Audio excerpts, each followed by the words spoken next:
Ова е терминот кога ќе поразговараме малку со двајцата мои уважени колеги.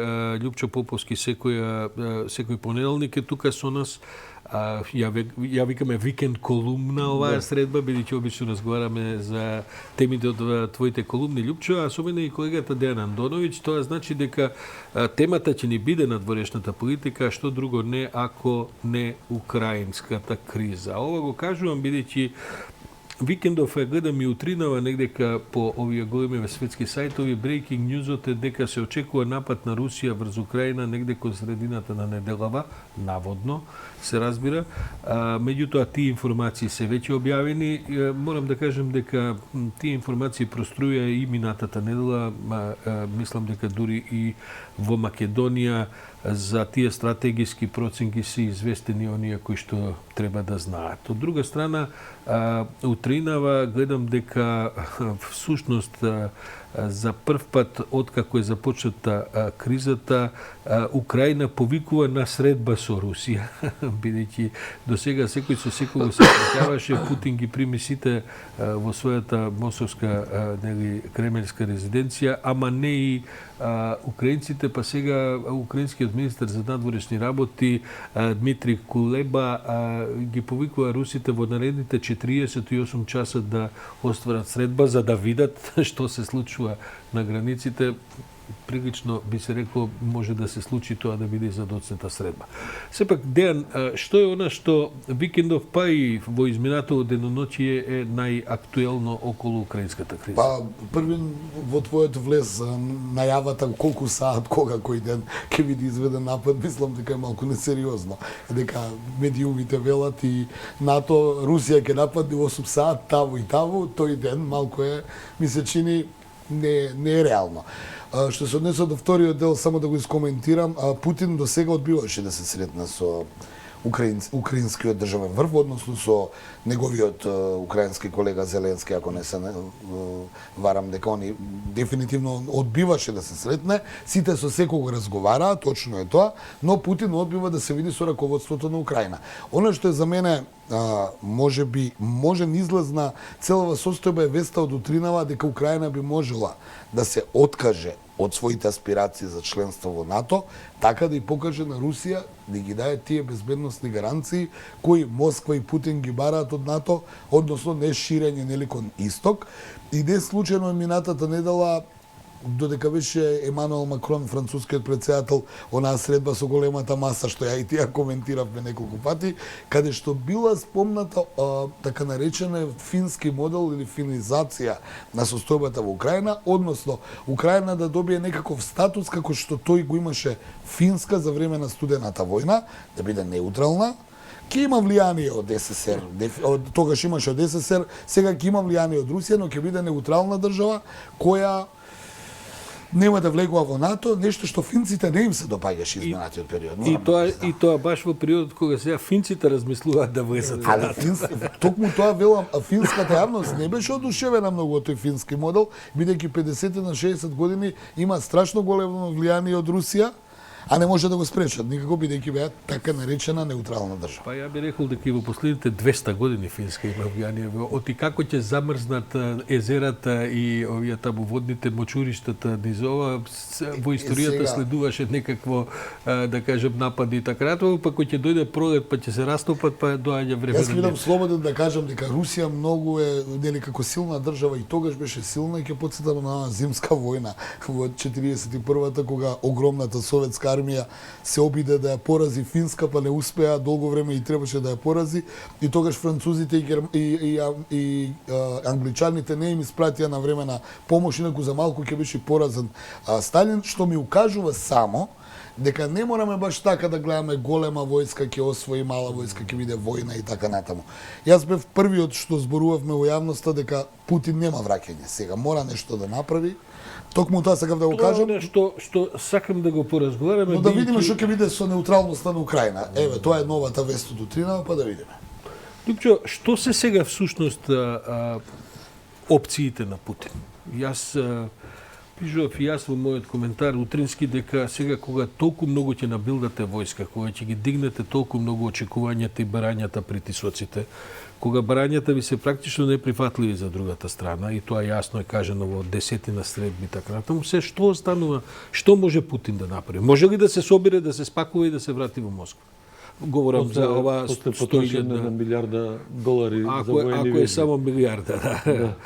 Ама мислам дека тоа е едното прашање, а второто прашање што всушност сака тој да направи во Украина. Да, не разбравме до крај, мислам. Никој не разбра. Добро, ние знаеме дека Русија сака ако може да се врати на сите позиции од Советскиот сојуз. Основа ќе почне војна и ќе окупира на пример една држава, огромна држава.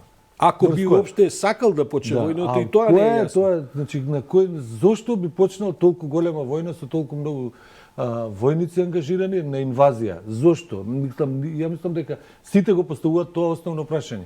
Ако е заштита на оние Лухански, Донецк регионите во тој дел што русите го викаат Донбас, тоа е многу мал дел. Ако сака да направи мост кој што ќе го поврзе Крим преку Мариупол со Донец, па ќе изфрли Украина од Азовското море, пак нешто, ама да окупира цела земја. Нема такви. Јас немам слушнато дека русите се не ги да не испаднете дека ама сакаат да ја освојат целата. А што сакаат да не всушност?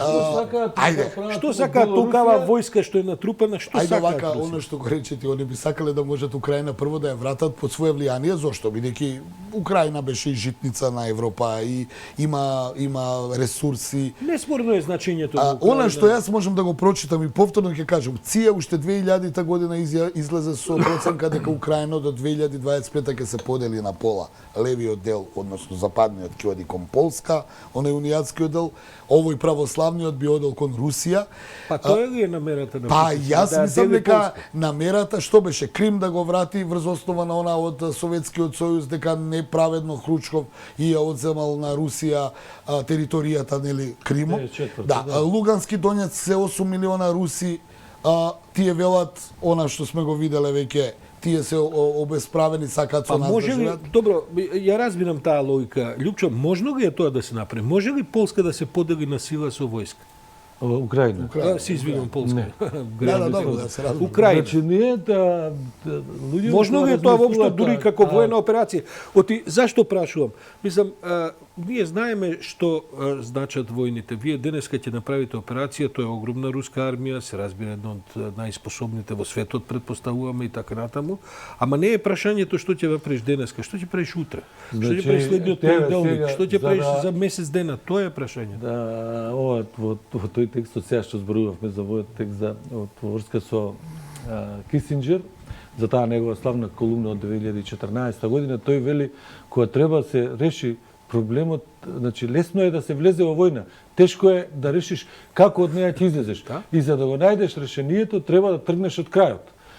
Значи што тогаш? Ќе се согласи Русија да има герилски напади, нонстоп атентати.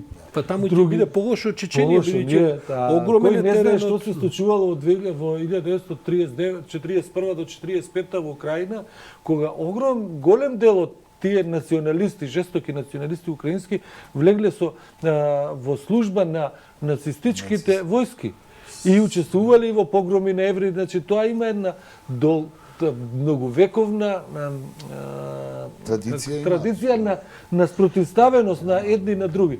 Тоа што нема да биде воопшто наивно, нема да биде така. Но ја мислам дека русите доколку влезат таму, за да претпоставувам за да формираат марионетска влада, која што после ќе Па видовме со Јануковиќ како помина тоа. Не може. Ама Јануковиќ тогаш не беа руски војски внатре. Ако руските војски влезат во Харков и Киев и се формира марионетска влада, мислам дека они немаат таква намера. Добро, ако нема таква намера, идејата е да се поврже Луганск, Донецк со... Зошто да се поврзе? А зошто треба? А сега да влезат како бугарите и да го поврзат. Значи они сметаат. Делчево со... Да, знаеме ние што сметаат, ние прашаме само како може тоа некој што смета да го направи со трупање на 150.000 војска.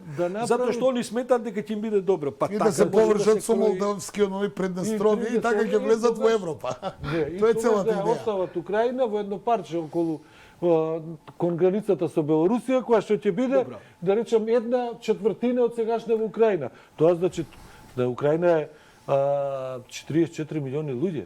Не, тоа мислам, ние тоа не е понекогаш така ги губиме, како да кажем, димензиите за кои Да. разговараме. Тоа е најголемата земја во Европа вон после Русија, со огромни 44 милиони, ако не се лажам, 44, да. милиони население. Беа 50 и нешто Со, бидејќи кога ќе ги погледате Азовските планини и Днепар и Днестар, тоа се огромни водни поречи кои што практично ја делат Азија од Европа, значи стратегиски многу важни, да не го разговараме целиот овој Азовски дел на Азовското море, потоа се разбира Црното море и така натаму, Крим, Марија Полгите. Огромни се тоа игри. Но еве, да се согласиме дека Русија сепак нема да направи интервенција, бидејќи таа делува бесмислено во некаква смисла, освен ако неќете катастрофа да направите.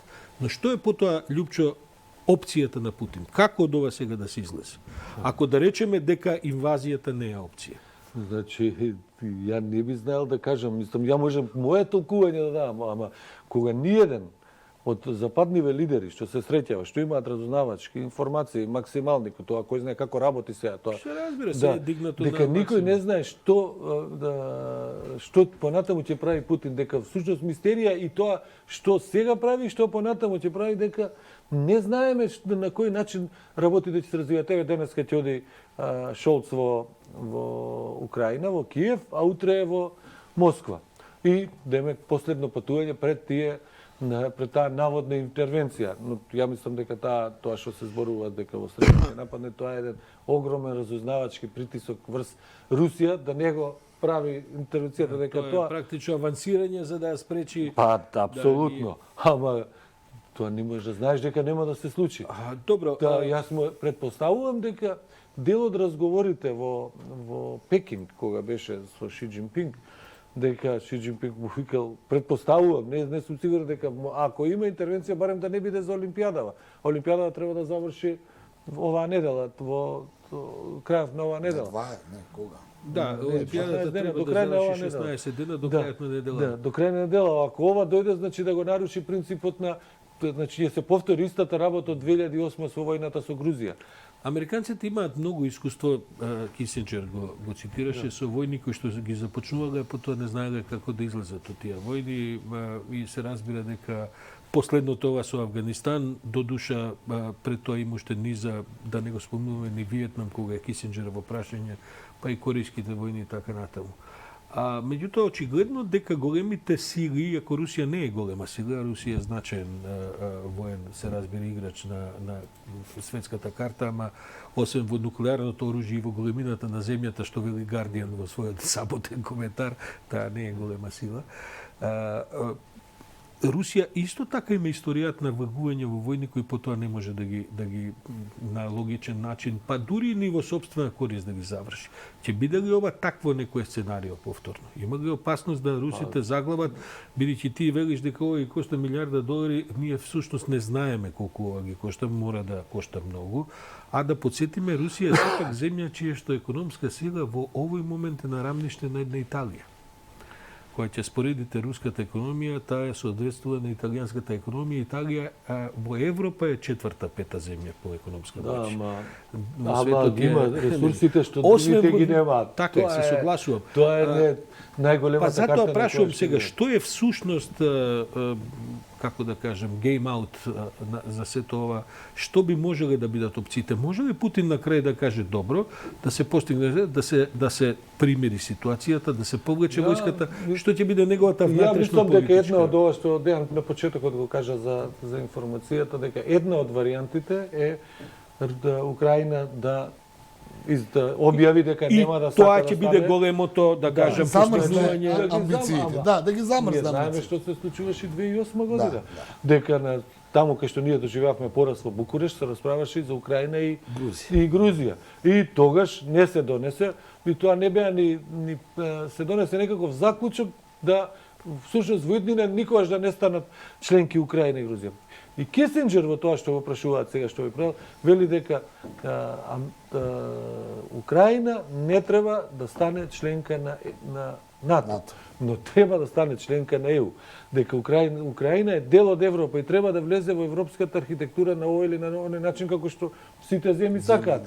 Но ако доколку стане членка на НАТО, тоа значи на огромна граница кон Русија. Сега Русија не граничи со ниедна земја членка, не ги исклучувам овие балтичкиве земји, таму има многу малце војска може да се трупа, или Калининград. Со ниедна значена, мислиш, поголема земјка на НАТО. Тогаш може да се распоредат. Така, дали тоа ќе биде тој но тоа може да биде всушност изговорот за и уште една работа, значи дел од причините за ова е неисполнувањето на одредбите од договорот Минск 2. Значи тој Минск 2 договор дојде во февруари 2015 година после еден многу тежок пораз на украинските војски кај Дебалцеве, ако се сеќавате на тоа прочуено место Дебалцеве, и тогаш имаше Минск 1 пред 6 месеци, ова Минск 2, и тогаш се направија тие одредби во кои што Украина, како да кажем, прифати некако вид поразена страна.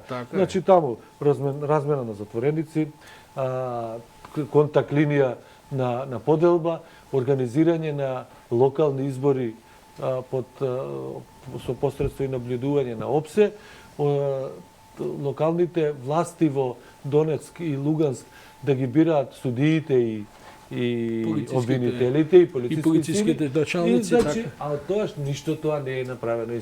Мислам, тука и Украина има вина затоа што дел од своите договори, врските од договорот што требаше да ги исполни, не ги исполни. Од друга страна, и Русија не ги исполни договорите, бидејќи таму сега, значи 700.000 државјанства им се дадени на тие таму украинци во Донецк и Луганск, и сега, знаеш, тоа е... Добро, да ве прашам и двајцата за крај, кога сега би ве прашал, аз ќе ве прашам, што се вашите проценки? Дејан, мирно ќе заврши оваа ситуација или сепак ќе има конфликт? Јас од прв ден велам дека ќе има конфликт. Сега тоа нема да биде инвазија врз Украина, но и дале и натаму мислам дека ќе има некаква воена интервенција од страна на Русија. Што значи тоа? Дали силите во Лугански и Донецк ќе интервенираат со помош на Москва надвор, дали ќе влезат мали црни, мали зелени луѓе како што тоа го направија на Крим, не знам. Ја мислам дека предалеку отиде Путин и мислам дека овој аларм што го дигна за среда да се повлекуваат НАТО војниците и луѓето, нели персоналот од амбасадите, е врз основа на најавата на Русија, бидејќи големите сили пред да прават воена интервенција некаде ги информираат своите колеги поголемина, значи кога напаѓаат американците ги информираат русите. За да нема непотребни... Не дај Боже да не загине некој војник, па може тоа да биде. Лјупчо, твојата проценка? Значи, главната проценка според мене е колку жртви ќе треба да поднесе руската армија во ваков судар. Значи, тоа е за да се одрази негативно на Путин дома? Како, значи, само 17 до 20% од руското население има во анкетата на Левада Центар, има поддршка за воена интервенција.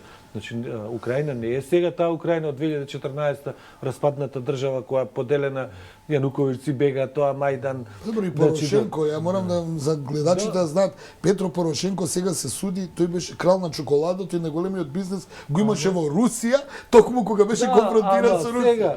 Сега има се е поврзано. Знаете, Путин и Ердоган се гледаат на редовна база. Сега ќе дојде. Ама Турција вооружа со многу ефикасните дронови Байрактар.